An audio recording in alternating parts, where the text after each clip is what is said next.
दोस्तों, आए दिन आप सभी लोग इस तरीके की घटनाओं को देखते होंगे, सुनते होंगे कि किसी आशिक ने अपनी प्रेमिका को फ्रिज में काट के भर दिया, किसी ने बैग में पैक करके जंगल में फेंक दिया, किसी ने कुछ किया, किसी ने कुछ किया। और जब वो आशिक पकड़ा जाता है तो पुलिस के सामने कहता है कि मैं उसको प्रेम करता था, प्यार करता था, लेकिन वो मुझे धोखा देने लगी तो मैंने उसके टुकड़े कर दिए। क्या इसी को प्रेम कहते हैं? क्या प्रेम की यही परिभाषा होती है? चलिए दोस्तों, आज आप लोगों को बताएंगे कि सच में प्रेम की परिभाषा क्या होती है। ये जो कहानी हम आपको सुनाने जा रहे हैं, बड़ी ही इंटरेस्टिंग कहानी है, बहुत ही शिक्षाप्रद है। बस मेरे साथ मेरे वीडियो में लास्ट तक बने रहना। दोस्तों, एक लड़की जिसका नाम कल्पना होता है, उसके पिताजी की तबीयत बहुत ज्यादा खराब थी। उसके पिताजी का नाम अमरजीत था। दोस्तों, कल्पना की माँ का देहांत हो चुका था। कल्पना का एक छोटा भाई था। घर की स्थिति बहुत ज्यादा खराब थी। ना पास में जमीन थी, ना जेवर था, ना रुपया पैसा, कुछ भी नहीं था।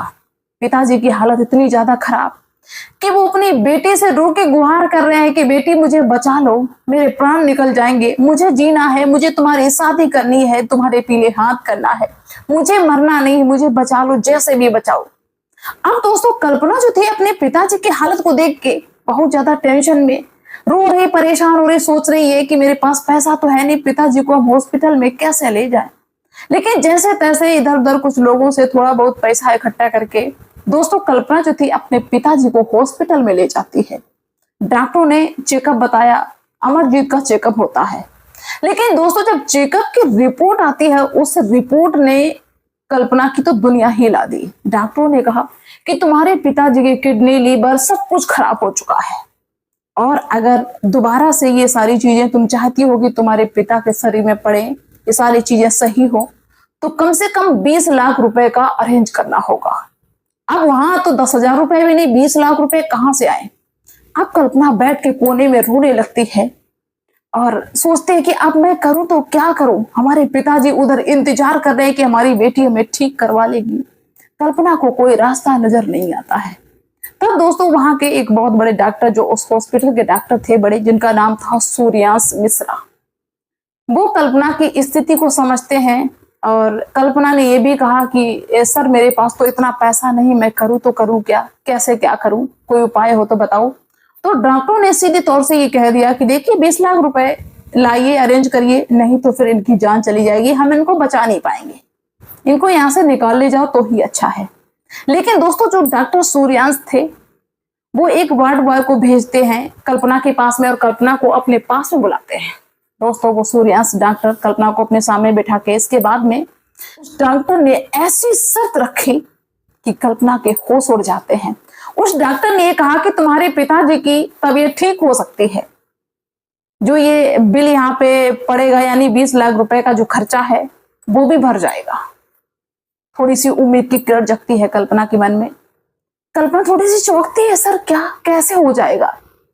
तो वो डॉक्टर कहते हैं कि एक रात के लिए तो मेरे साथ चलो, मेरे साथ में एक होटल के रूम में एक रात गुजारो, और उसके बदले में हम तुम्हारे पिताजी का पूरा फ्री इलाज करेंगे। जब डॉक्टर की ये बात कल्पना ने सुनी तो कल्पना के होश उड़ गए। कल्पना को समझ भी नहीं आ रहा कि मैं करूं तो करूं क्या। कल्पना छिटकती हुई बोलती है कि अरे, मैं मजबूर हूं, लेकिन मैं धंधे वाली नहीं हूं, मैं गिरी हुई नहीं हूं। जो आप इस तरीके की हमको बात कर रहे हैं, इस तरह की बात करते हुए आपने थोड़ा सा शर्मिंदगी भी महसूस नहीं की कि हम तो वैसे भी परेशानी में और आप ऐसे कह रहे हो? दोस्तों, कल्पना मना कर देती है, लेकिन तब तक उसके पिता की चीखने की आवाज आती, बेटी मुझे बचा लो, बेटी मुझे बचा लो, मेरे प्राण निकल जाएंगे, मुझे मरना नहीं है। एक तरफ ये शर्त रखी है, एक तरफ पिताजी की चीख सुनाई दे रही है। कल्पना के दिमाग में समझ में नहीं आ रहा है कि मैं करूं तो करूं क्या। डॉक्टर कहता है मुस्कुराते हुए कि सोच लो, निर्णय तुम्हारे हाथ में है। तुम्हें अपने पिताजी को ठीक करवाना है या तुम्हें अपना शरीर देखना है। दोस्तों, काफी देर तक कल्पना सोचती है। इसके बाद में कल्पना सोचती है कि अगर मेरे पिताजी ही मर गए, मेरा कोई नहीं, अनाथ हो जाएंगे, तो हम तो वैसे भी जीते जी मर जाएंगे, मेरे शरीर का होगा क्या। दोस्तों, कल्पना हामी भर देती है और डॉक्टर से कहते कि ठीक है, हम एक रात तुम्हारे साथ होटल में बिताएंगे, लेकिन मेरे पिताजी का ट्रीटमेंट शुरू कर दो। दोस्तों, वो डॉक्टर सूर्यांश थे, मुस्कुराते हैं और कहते हैं ठीक है, अच्छा किया जो तुमने फैसला सही ले लिया, सही वक्त पे ले लिया, देर हो जाती तो टाइम हो जाता। ऐसा करिए कि कल सवेरे एक गाड़ी आ जाएगी तुम्हारे सामने और हमारे जो आदमी होंगे वो तुमको उस गाड़ी से उस होटल तक पहुंचा देंगे। सारा एड्रेस जो होटल बुक किया था, जिस होटल में पहुंचाने की बात की, उस होटल का एड्रेस बता दिया। दोस्तों अब कल्पना तो चली गई, लेकिन कल्पना की पूरी रात बैठ के कटती है। पिताजी पूछते हैं, बेटी क्या हुआ, इतनी चिंता में क्यों हो? अभी हम पहले बीमार थे तब तुम इतनी चिंता में नहीं थी, अब तुम इतनी चिंता में क्यों हो? कल्पना कुछ भी नहीं बताती है कि पिताजी मैंने ऐसा कुछ सौदा किया है, बल्कि कल्पना अपने पिताजी से कहती है कि पिताजी अब आपका इलाज हो जाएगा, पैसों का इंतजाम हो गया है। कल्पना भी थोड़ी बनावटी हंसी हंसती है, उसके पिताजी भी हंसते हैं, खुश होते हैं कि अब हम ठीक हो जाएंगे, अपने बच्चों की शादी कर पाएंगे। दोस्तों जैसे ही सवेरा होता है, कल्पना के दिल की धड़कनें बढ़ जाती हैं और आ जाती है सवेरे एक बढ़िया सी लग्जरी गाड़ी।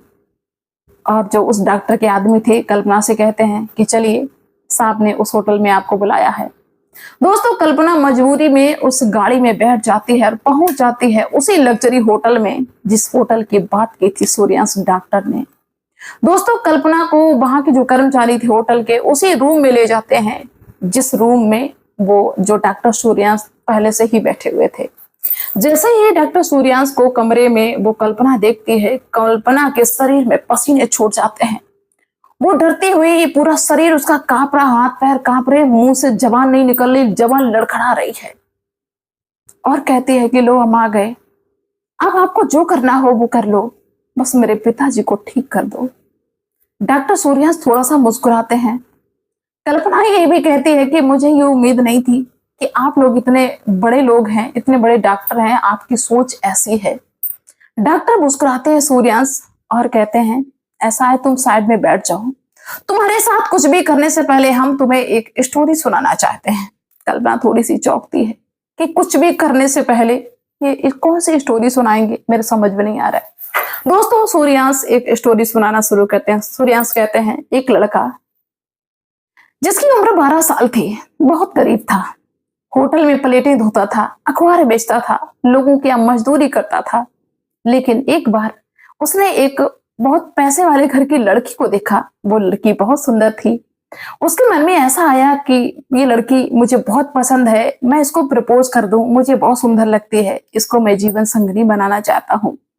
तो उस गरीब लड़के ने, अखबार बेचने वाले लड़के ने उस अमीर लड़की को प्रपोज कर दिया। ये कह दिया कि तुम मुझे बहुत पसंद हो और मैं तुम्हें अपनी जीवन संगिनी बनाना चाहता हूँ, जीवन साथी बनाना चाहता हूँ। तो वो लड़की कहती है कि तू अपनी औकात देखता है, तू प्लेटें साफ करता है, तू ऐसा है वैसा है। लेकिन वो गरीब लड़का कहने लगता है कि आप मुझे पसंद हो, हम अभी शादी नहीं करेंगे, हम शादी आगे करेंगे, हम बहुत मेहनत करेंगे और जब बड़े आदमी बन जाएंगे तब तुमसे हम शादी कर लेंगे, बस तुम एक्सेप्ट कर लो कि हाँ तुम मुझसे शादी करोगी। लेकिन वो अमीर लड़की थी, उसको अमीरी का घमंड था। वो एक थप्पड़ उस गरीब लड़के को जड़ देती है और कहती है कि तू भिखारी है, अपनी हद में रहे, दोबारा से मेरी गली में मत आना और इस तरीके की बात के बारे में सोचना भी नहीं। वो गरीब लड़का बेचारा टेंशन करता हुआ अपने घर पे चला जाता है। लेकिन वो दिन रात मेहनत करता, उसने हर चीज को इग्नोर कर दिया, अपने दोस्तों को, अपने घर वालों को, रिश्तेदारों को, हर किसी से उसने रिश्ता खत्म कर लिया और वो शहर में जाके काम भी करता है, प्लेटें भी धोता है और पढ़ाई भी करता है। धीरे धीरे उसकी पढ़ाई निरंतर जब चालू रहती है, दिन रात मेहनत भी करता है, एक दिन वो बहुत बड़ा डॉक्टर बन जाता है और उस डॉक्टर का नाम सूर्यांश मिश्रा।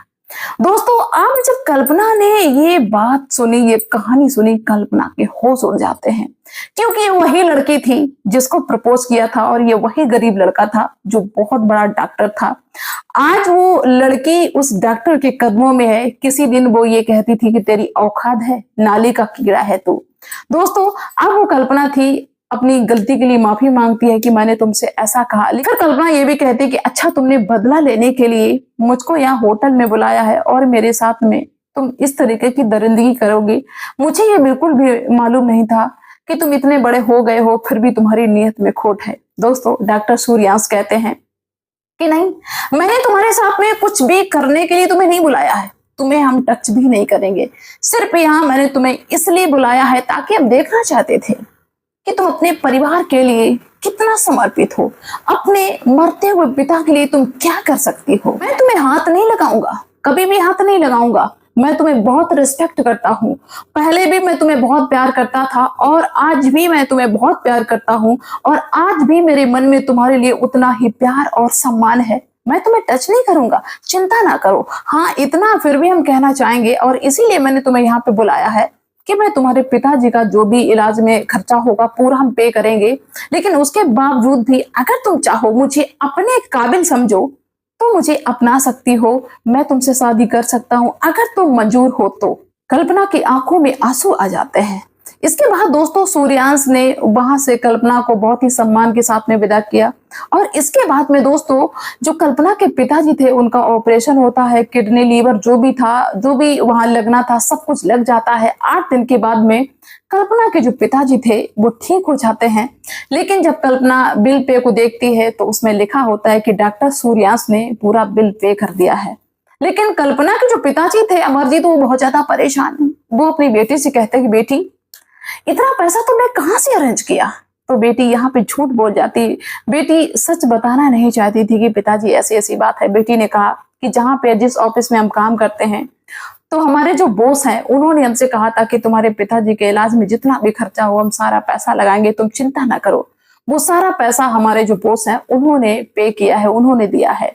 दोस्तों अमरजीत बहुत ज्यादा खुश हो जाते हैं, अपनी बेटी से कहते हैं कि मेरी बेटी इतनी अच्छी है ही, जो उसको सभी लोग इतना सम्मान करते हैं, इतना प्यार करते हैं और उसी की वजह से आज मुझे जिंदगी मिल पाई है और दोबारा से हम जी पाएंगे, अपने बच्चों को देख पाएंगे, बच्चों की खुशियों में शामिल हो पाएंगे। दोस्तों कल्पना मन ही मन में फूली नहीं समाती है। कल्पना सोचती है कि मेरी जिंदगी कितनी अच्छी है।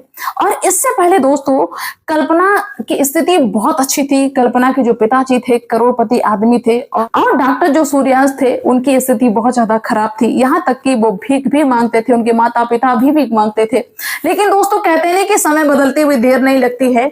अमरजीत जो करोड़पति थे वो भिखारी हो जाते हैं, जो भिखारी थे वो करोड़पति हो जाते हैं। इसलिए कभी भी अपनी दौलत पे गुरूर मत करना। अब दोस्तों जब अमरजीत वहां से डिस्चार्ज हो जाते हैं, घर पे पहुंच जाते हैं, लगभग 8 दिन का समय बीतता है। अब जो कल्पना थी उसके मन में बहुत सारे सपने उमड़ने लगते हैं डॉक्टर सूर्यांश को लेके। और दोस्तों 8 दिन के बाद में डॉक्टर सूर्यांश क्या करते हैं कि सीधी सादी वेशभूषा में, सिंपल कपड़ों में, लग्जरी गाड़ी में पहुंच जाते हैं कल्पना के घर पे। कल्पना देख के खुश हो जाती है। इसके बाद में कल्पना के पिताजी का हाल चाल लेते हैं। कल्पना के पिताजी डॉक्टर सूर्यांश को देख के बहुत ज्यादा खुश हो जाते हैं। इसके बाद में दोस्तों कल्पना ने सारी बात बता दी, सारी वो भी कहानी बताई जो पिछली थी। इसके बाद में पिताजी के इलाज का बिल पे किसने किया इसके बारे में सब कुछ बताया। जब अमरजीत को ये मालूम पड़ता है कि डॉक्टर सूर्यांश ने सारा बिल पे किया है तो उनके मन में बहुत ज्यादा सम्मान हो जाता है डॉक्टर सूर्यांश के प्रति। इसके बाद में शादी की बात भी सूर्यांश रखते हैं। सूर्यांश कहते हैं कि देखिए हमारे पास बेशक आज सब कुछ है लेकिन मैं जमीन से जुड़ा हुआ हूँ, मुझे आपकी बेटी बहुत ज्यादा पसंद है और आज से नहीं बहुत पहले से पसंद है। अगर आपको कोई एतराज ना हो तो मैं कल्पना से शादी कर सकता हूँ। दोस्तों आप पिताजी जब ये देखते कि इतने बड़े डॉक्टर, इतना पैसा वाला आदमी मेरी बेटी से शादी करेगा तो भाई कौन पिता मना कर देगा। पिताजी तुरंत तैयार हो जाते हैं और कल्पना की और सूर्यांश की शादी भी हो जाती है एक वक्त पे। और कल्पना ऐसी जिंदगी जीने लगती है। कल्पना के पिताजी और कल्पना का छोटा भाई था उसको भी लग्जरी लाइफ मिल जाती है एक अच्छे युवक की सूझबूझ की वजह से। तो दोस्तों बहुत ही हैप्पी फैमिली हो जाती है। डॉक्टर सूर्यांश अपनी पत्नी कल्पना को और अपने ससुर अमरजीत और अपने साले को बहुत अच्छी जिंदगी देने की कोशिश करते हैं, हर सुख सुविधा देने की कोशिश करते हैं।